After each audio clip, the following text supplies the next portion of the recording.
चलिए तो बात करते हैं unit number 4, D and F block element की। ओके, तो D and F block element से ऑब्जेक्टिव हम लोग डिस्कस करेंगे। पहला जो ऑब्जेक्टिव हमारे पास वो है general electronic configuration of transition elements. Transition element मतलब डी ब्लॉक एलिमेंट की यहाँ पर बात हो रही है। तो क्या होगी ट्रांजिशन एलिमेंट की इलेक्ट्रॉनिक कॉन्फ़िगरेशन? n-1, डी में कितने इलेक्ट्रॉन आ सकते हैं? 1 से लेकर 10 तक। और n-1 डी में आ सकते हैं 1 से लेकर 10 तक। फिर आएगा ns, एस में कितने इलेक्ट्रॉन आ सकते हैं? एक आ सकता है या दो आ सकता है। ठीक है, क्या आपको ये इलेक्ट्रॉनिक कन्फिग्रेशन दिख रही है? बताइए जरा। तो भाई साहब यहाँ पर डी डी सही है, यहाँ पर तो गलत है, ये भी गलत है। इन दोनों में से यहाँ पर NS1 है, यहाँ पर NS2 है। करेक्ट इनमें से दोनों में से कोई सा नहीं है, मतलब ये क्वेश्चन में जो आपको उत्तर दे रखे हैं ये सारे के सारे गलत है। लेकिन अगर हम लोग देखें थोड़ा सा भी, अगर हम मैच करने की कोशिश करें, तो यहाँ पर ये वाली एक तरीके से करेक्ट हो सकती है। लेकिन प्रॉपर करेक्ट ये भी नहीं है। प्रॉपर करेक्ट आपको ये देखने को मिलेगी, ये प्रॉपर करेक्ट है। लेकिन अब इन्होंने ऑप्शन गलत दे रखे हैं, लेकिन एग्जाम में आपको ऑप्शन गलत नहीं देखने को मिलेगा, सही देखने को मिलेगा। तो इस पर टिक लगा दीजिएगा। ओके, ये हो जाएगा यहाँ पर। आगे बात करते हैं। Reason of lanthanoid contraction is, reason बताना है कि लेंथेनॉइड कॉन्ट्रैक्शन का रीजन क्या होता है, क्यों होता है लेंथेनॉइड कॉन्ट्रैक्शन। तो negligible screening effect of F block. F block जो होता है, स्क्रीनिंग इफेक्ट बोल दो या फिर शील्डिंग इफेक्ट बोल दो, नेग्लिजिबल होता है। इस वजह से हमारे लेंथेनॉइड जो एलिमेंट्स होते हैं उनका साइज छोटा हो जाता है, छोटे होते हैं साइज में। तो भाई साहब अगर इनका स्क्रीन इफेक्ट कम होगा तभी तो साइज छोटा होगा, तभी तो अट्रैक्शन फोर्स ज्यादा लगेगा न्यूक्लियस और इलेक्ट्रॉन के बीच में। इस वजह से ये वाला रीजन हमारा करेक्ट हो जाएगा। नेग्लिजिबल शील्डिंग इफेक्ट या फिर स्क्रीनिंग इफेक्ट बोल दो आप लोग, ऑफ एफ ब्लॉक ऑर्बिटल्स। बात करते हैं फोर्थ वाले के ऊपर। फॉर्मूला ऑफ मोहर सॉल्ट। मोहर सॉल्ट का फॉर्मूला क्या है? ये रहा हमारा फॉर्मूला। याद, इसको याद कैसे करवाया था हमने? फेजू नहीं कराएगा शू पॉलिश पानी से। फेजू नहीं कराएगा शू पॉलिश पानी से। इस तरीके से याद करवाया था आपको। कब याद करवाया था? जब आपको हम लोग डबल सॉल्ट और कॉम्प्लेक्स सॉल्ट में अंतर पढ़ा रहे थे। ठीक है, तब आपको करवाया था। जिन लोगों ने नहीं देखा है वीडियो देख लेना। अब कौन सा करना है हमें? 6 वाला करना है। The lanthanoid which is widely use, caesium. Caesium सबसे ज्यादा वाइडली यूज किया जाता है। ये तो आपको डायरेक्ट याद ही रखना पड़ेगा, इसमें समझने लायक कुछ चीज है नहीं। नाइन्थ वाला देखो, FeCO are magnetic substance of which type. किस टाइप के ये होते हैं? तो फेरोमैग्नेटिक होते हैं, सबसे खतरनाक तरीके से अट्रैक्ट करते हैं ये लोग, FeCO। ठीक है, तो फेरोमैग्नेटिक यहाँ पे आ जाएगा। In which of the following compound Mn shows highest oxidation state. Oxidation state बतानी है आपको Mn की। यहां पर भी Mn है, यहां पर भी Mn है, यहां पर भी Mn है, यहां पर भी Mn है। चारों जगह पर Mn तो आपको देखने को मिल रहा है। अब आपको सॉल्व करना पड़ेगा इसको कि किसकी सबसे ज्यादा ऑक्सीडेशन स्टेट होगी। चलिए करते हैं। निकालना आप सभी को आता है ऑक्सीडेशन स्टेट कैसे निकालते हैं। यहाँ पर हमें K देखने को मिल रहा है, O देखने को मिल रहा है, हाँ, और Mn देखने को मिल रहा है। तो आपको पहले तो पता होना चाहिए कि K जो होता है, पोटेशियम जो होता है, वो +1 ऑक्सीडेशन स्टेट शो करता है। और क्या देखने को मिल रहा है? ऑक्सीजन देखने को मिल रहा है। ऑक्सीजन जो होता है, यहाँ पर हमारी ऑक्सीडेशन स्टेट होती है -2। अब हमें Mn देखना है कि Mn यहाँ पर क्या क्या गुल खिलाता है।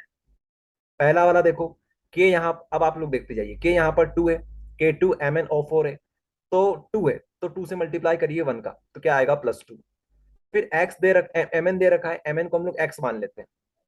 फिर हमारे पास क्या दे रखा है? ऑक्सीजन दे रखा है, 4 ऑक्सीजन है, और हमें मल्टीप्लाई किससे करना पड़ेगा? -2 से। तो -2 × 4 करेंगे तो -8 आ जाएगा। इक्वल्स टू कर देंगे 0 के, क्योंकि कोई चार्ज यहाँ पर मौजूद नहीं है। अब यहाँ से एक्स की वैल्यू निकाल लो, कितनी आएगी? यहाँ से आएगी 6, तो यहाँ पर आएगी 6 ऑक्सीडेशन स्टेट Mn की। उसी तरीके से यहाँ पर कर लीजिए आप लोग। यहाँ पर आप लोग समझ गए होंगे, यहाँ पर K2 था, यहाँ पर 1 है, तो यहाँ पर 2 की जगह पर सिर्फ 1 आ जाएगा। तो यहाँ पर कितना हो जाएगा? -8 + 1 7, तो 7 यहाँ पर आ जाएगा, प्लस का 7 आएगा, क्योंकि 0 के बाद इधर से आएगा तो 7 हो जाएगा। यहाँ पर तो आप लोग खुद समझ जाइए, यहाँ पर -4 है, तो -4 का +4 हो जाएगा, +4 हो गया।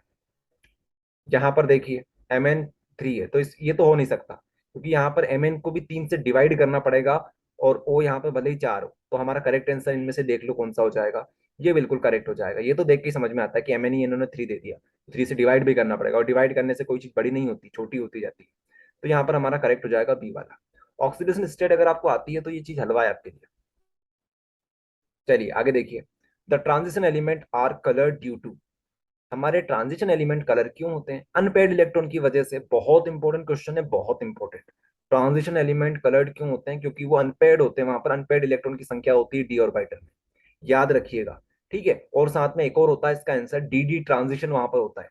अनपेयर्ड इलेक्ट्रॉन का क्या होता है? डीडी ट्रांजिशन होता है। डीडी ट्रांजिशन क्या बोलेंगे? डीडी ट्रांजिशन अभी आएगा आपके सामने, वो ऑब्जेक्टिव भी आएगा तब आपको दिखाएंगे। अभी तो यहाँ पे लगा लो अनपेयर्ड इलेक्ट्रॉन, बहुत इंपॉर्टेंट है, इसको याद ही कर लेना, छोड़ना बिल्कुल भी मत। चलिए बताइए इसका। Metal FeCO Ni are known as ferrous metals. इनको फेरस मेटल के नाम से जाना जाता है। मैग्नेटिक प्रॉपर्टी तो इनसे इनकी पूछी नहीं, नहीं तो हम लिख देते फेरोमैग्नेटिक होते हैं ये। Zinc shows only +2 oxidation state. Zinc जो होता है भाई साहब +2 ऑक्सीडेशन स्टेट शो करता है, क्योंकि ध्यान रखिएगा। इसके बाद और क्या है हमारे पास? फिफ्थ वाला है। फिफ्थ वाला बोल रहा है block element are also known as inner transition elements. Inner transition element भी इनको बोला जाता है।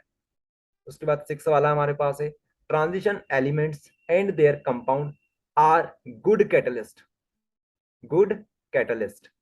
इसके बाद सेवंथ वाला देख लो, general electronic configuration of inner transition element.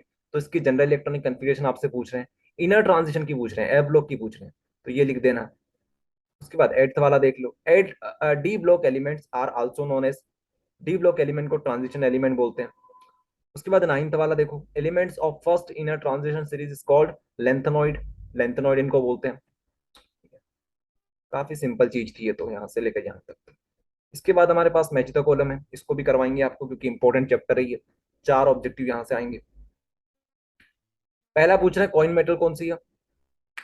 Coin metal, coin metal, coin metal, ये रही हमारी कॉइन मेटल्स। इनको बोलते हैं भाई साहब कॉइन मेटल्स, CuAgAu को। उसके बाद मैक्सिमम पैरामैग्नेटिज्म किसका होता है? मैक्सिमम पैरामैग्नेटिज्म किसका होता है? जहां पर क्या होते हैं, अनपेड इलेक्ट्रॉन की संख्या सबसे ज्यादा होती है। कहाँ है, कहाँ है, इनकी नहीं है, इनकी नहीं, ये रहा। तो ये हमारा हो जाएगा सेकंड वाला। ठीक है, Mn2+। यहाँ पर जो अनपेड इलेक्ट्रॉन होते हैं उनकी संख्या बहुत ज्यादा होती है। Platinum metal. प्लेटिनम मेटल हमारी कौन सी है? इरिडियम। इरिडियम हमारी क्या कहलाती है? प्लेटिनम मेटल कहलाती है। Rare earth elements. A block element मिलते ही नहीं है भैया धरती में, बहुत मुश्किल से मिलते हैं।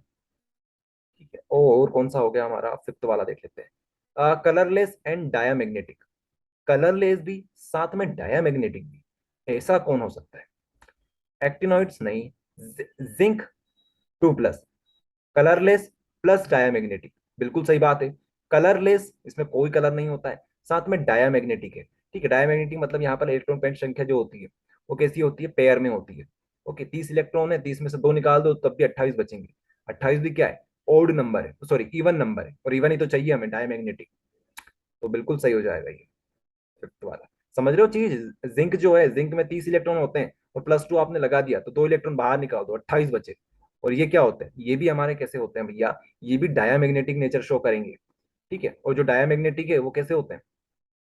वो कलरलेस होते हैं, कोई कलर नहीं होता। और कलरफुल बनाना है तो क्या चाहिए? पैरामैग्नेटिक चाहिए, अनपेयर्ड इलेक्ट्रॉन चाहिए आपको। चलिए सिक्स वाला देखिए। सिक्स वाला देखेंगे, metal used for hydrogenation of oil. Hydrogenation के लिए कौन सी मेटल यूज करते हैं? निकल, पैलेडियम, प्लेटिनम। ये ऑर्गेनिक केमिस्ट्री में घुस जाना, एक बार समझ में आ जाएगा इसका कितना सारा यूज है। जब भी रिडक्शन करना होता है तब इसको यूज करते हैं हम लोग रिड्यूसिंग एजेंट की तरह। निकल, पैलेडियम, प्लेटिनम, इनको यूज करते हैं। इसके बाद सेवंथ वाला देखो, ऑल आर रेडियो एक्टिव्स। कौन रेडियो एक्टिव्स होते हैं? एक्टिनॉइड्स होते हैं रेडियो एक्टिव्स। उसके बाद स्क्वायर प्लेनर। यहाँ पर देखो स्क्वायर प्लेनर मतलब इस प्रकार से, ये इस प्रकार से स्क्वायर प्लेनर, ये इस प्रकार से किसका ज्योमेट्री होती है? इस प्रकार से। तो XeF4 इसकी बन जाएगी, XC बीच में लगाओ इस प्रकार से।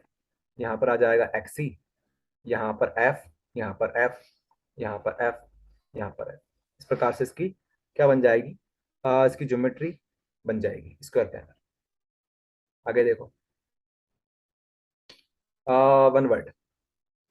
पहला हमारे पास है which series shows higher oxidation state, lanthanoid या एक्टिनॉइड?